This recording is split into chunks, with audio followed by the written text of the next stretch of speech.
সুধী দর্শক মণ্ডলী, 15ই আগস্ট আমরা সবাই জানি স্বাধীনতা দিবস, তাই না?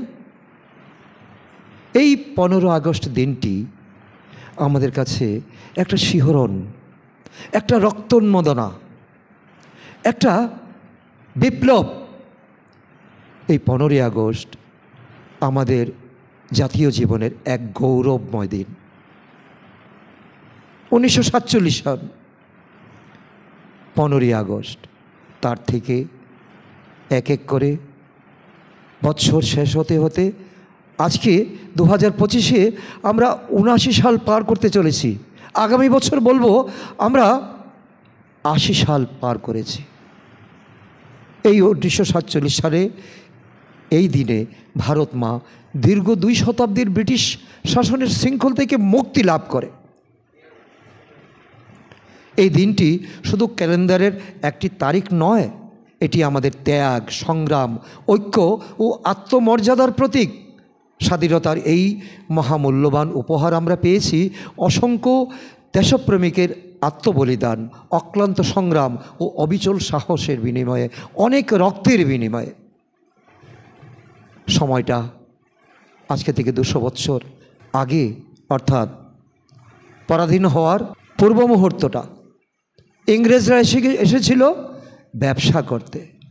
ঔপনিবেশিক শাসনের ইতিহাস আমরা অনেকেই জানি না।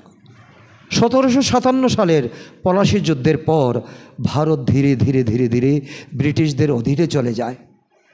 তারা শুধু আমাদের রাজনৈতিক স্বাধীনতা কেড়ে নেয়নি, অর্থনৈতিক শোষণ, সামাজিক বৈষম্য এবং সাংস্কৃতিক অবমূল্যায়নের মাধ্যমে দেশকে দুর্বল করে দেয়, ভিত একেবারে ভেঙে চড়ে দেয়। কৃষক, শ্রমিক, সাধারণ মানুষ দারিদ্র্যে জর্জরিত হয়ে পড়েছিল।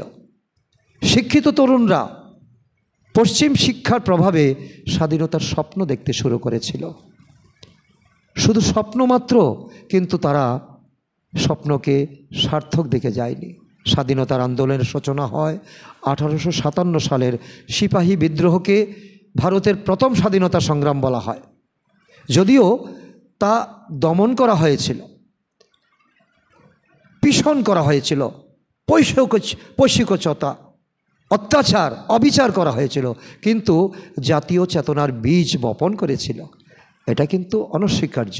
পরবর্তীকালে দাদাভাই নওরোজি, বাল গঙ্গাধর তিলক, বিপিনচন্দ্র পাল, লালা লাজপত রায় প্রমুখ নেতারা আন্তর্জাতিক আন্দোলনকে এক গতি এনে দেন, এক অন্য মাত্রায় এনে দেন। 1905 সালের বঙ্গভঙ্গ বিরোধী আন্দোলন, স্বদেশী আন্দোলন ও বয়কটের আহ্বান নতুন উদ্দীপনা সৃষ্টি করেছিল। নতুন এক ব্লাড, নতুন এক সংগ্রাম, নতুন এক একাত্মবোধ, এক ঐক্যবদ্ধতা, এক সংগঠন তৈরি করেছিল। গান্ধীজির নেতৃত্বে ও অহিংসা আন্দোলনে মহাত্মা গান্ধী অহিংসা ও সত্যাগ্রহের মাধ্যমে এক বিপ্লব এনেছিলেন। স্বাধীনতা সংগ্রামের নতুন দিশা দেখান তিনি। 1920 সালে অসহযোগ আন্দোলন, 1930 সালের লবণ সত্যাগ্রহ এবং 1942 সালে ভারত ছাড়ো আন্দোলন ব্রিটিশ শাসনের ভিত নাড়িয়ে দেয়, কম্পন ধরিয়ে দেয় এবং আমাদের ভারতবাসীর মনে একটু একটু করে আশা বাঁধতে থাকে। এই বোধহয় আমরা স্বাধীনতাকে দেখব, আমাদের এই ডুবে যাওয়া সূর্য বোধহয় উদয় হবে। গান্ধীজির শান্তিপূর্ণ প্রতিরোধ বিশ্বকে দেখিয়ে দেয় যে সত্য ও অহিংসার পথেও অন্যায়ের বিরুদ্ধে বিজয় অর্জন করা সম্ভব। হ্যাঁ, বিপ্লবী আন্দোলন ও যুবশক্তি শান্তিপূর্ণ আন্দোলনের পাশাপাশি বিপ্লবী পথেও অনেকে সংগ্রাম করেছেন, থেমে থাকেনি। একদিকে অহিংসা, একদিকে বিপ্লব। ক্ষুদিরাম বসু, বাঘা যতীন, চন্দ্রশেখর আজাদ, ভগৎ সিং, সূর্য সেন, প্রফুল্ল চাকি প্রমুখ যুবকরা জীবনের পরোয়া করেনি, সশস্ত্র সংগ্রাম চালিয়েছিলেন।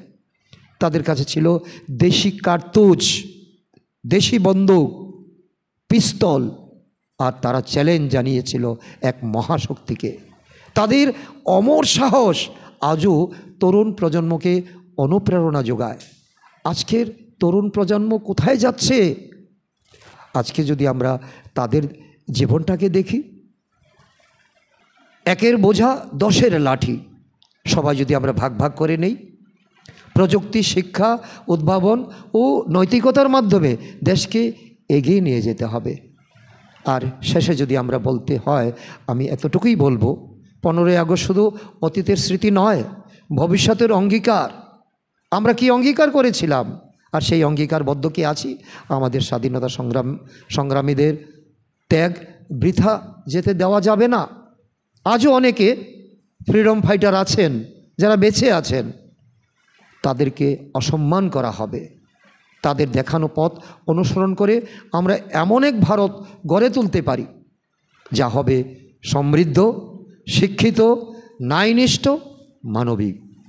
স্বাধীনতা দিবসে প্রতিটি ভারতবাসীর শপথ হোক, দেশকে ভালোবাসব, দেশের জন্য কাজ করব এবং আমাদের স্বাধীনতাকে চিরদিন অক্ষুণ্ণ রাখব।